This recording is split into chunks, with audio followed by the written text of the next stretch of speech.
Hello? Ladies and gentlemen, can I please have your attention? Welcome aboard Frank's Magic Bus. For the next 2 hours, Frank Welch takes you on a musical journey with some of the best deep tracks in classic rock history. You'll hear this week's featured artist. Now, without further ado, Frank Welch. Our guest, we're going to talk to him one-on-one here, is Neil Preston. Neil was Led Zeppelin's personal exclusive tour photographer back in the day, back in the 1970s. He took pictures on stage, in the side of the stage, in front of the stage. He had exclusive, unprecedented access, and he's got a book to tell all about it and to show you some never-before-seen stunning photos in his 2013 digital book, Led Zeppelin Sound and Fury. It's an iBook exclusively from Apple iBook Store.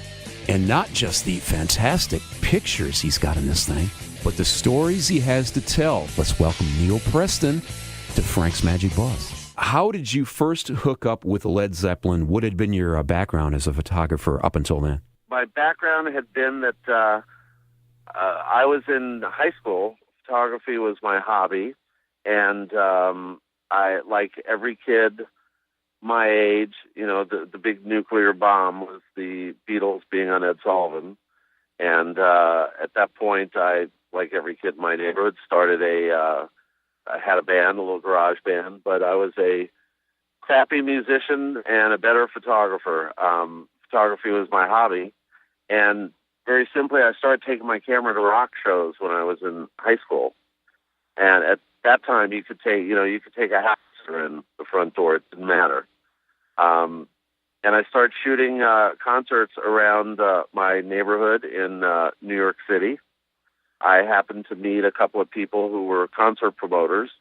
They started letting me into their shows. I guess they liked a couple of my photos. And I was working in the record business, and I hadn't even graduated high school yet. I did graduate in 1970, moved to L.A. in 1971, and continued working in the record business. I used to do a lot of work for Atlantic Records, and primarily my friendship and working relationship with the people at Atlantic Records kind of brought me in with Led Zeppelin slowly, at the bottom rung of the totem pole, until I finally started working for the band. Well, you and I are closely aligned there. I graduated in 71, and I also was on the floor of our living room when the Beatles hit the Ed Sullivan Show, and that did it for me, too. Now, I look in the book, in the iBook, and you mentioned being from the New York area. I see some fantastic 1969 pictures of Jeff Beck and the Rod Stewart. There's a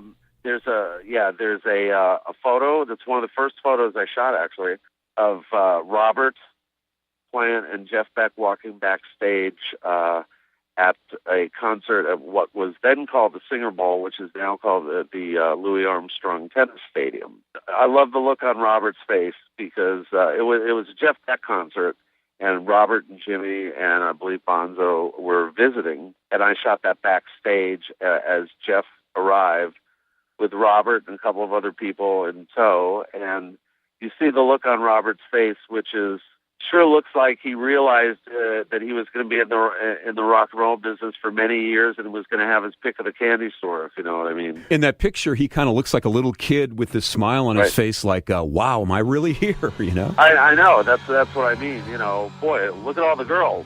Our guest is Neil Preston. He's got the 2013 iBook of his pictures he took as the personal concert and tour photographer of Led Zeppelin back in the 1970s, those tickets that you just would kill for, right? And we talked to Neil about how and when he started traveling with Led Zeppelin and about the days of lesser crowd control and pyrotechnic procedures. He says they were very dangerous. Well, what was the first major USA tour where you went along with Led Zeppelin to take some pictures? Well, I did some work for them at the end of the West Coast leg of the 73, but that was through Atlantic Records, and I was actually hired to work for the band at the beginning of the 1975 tour.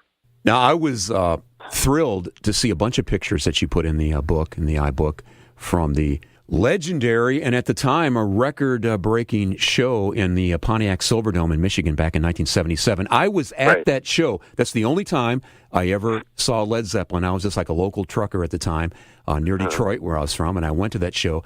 And I just love your picks in that because I remember the haze and the smoke. Because I think there was like 80-some thousand people there, wasn't there? Yeah, it was definitely in the high 5-digit area. And it may still be the record for the largest indoor rock concert audience. I'm not sure. If it's not still the record, it's got to be within 100 of the record. But I remember that particular show as being scary. A lot of firecrackers, a lot of cherry bombs, all kinds of incendiary devices. You know, it's funny you say that because I do remember, like I said, the smoke and the haze. At the time, I was thinking it was just regular pot smoke, which is you're going to find a lot of at a Zeppelin show. That too. 77, yeah. But you had a couple of close calls, didn't you, with some fireworks there that night? Well, I did, and I've had many close calls with fireworks and and the pyrotechnics used on stage. My fear was always that I'd be at some rock show. And I'd turn around and there would come a cherry bomb, hoisted from the 30th row or something, and there goes your left eye. Exactly. It's dangerous, especially when you're not facing the crowd, and you're trying to do your job, and all of a sudden, boom, there it goes. Literally, boom, there it goes. And when you're on a stage where a band is using pyro, it's gunpowder. It's just a bunch of gunpowder put in a metal can. If you can imagine, if you're in the wrong place at the wrong time and those things go off, as they say in the Army, you better have your helmet between your legs. That's right. I could see that happening because it was in those days, especially in the mid-'70s. It wasn't quite as sophisticated, perhaps. Security, I know, wasn't. We are talking one-on-one to Neil Preston.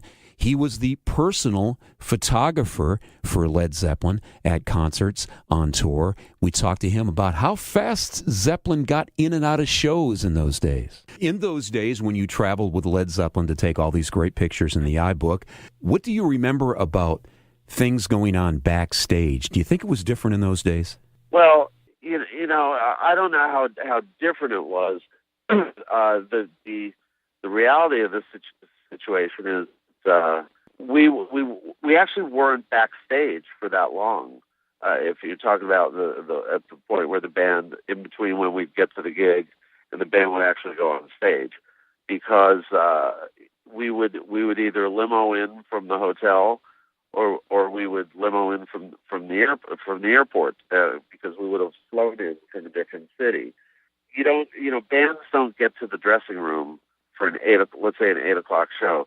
You don't get there at 4:45, at 3:45, unless you have a sound check to do, which we wouldn't do.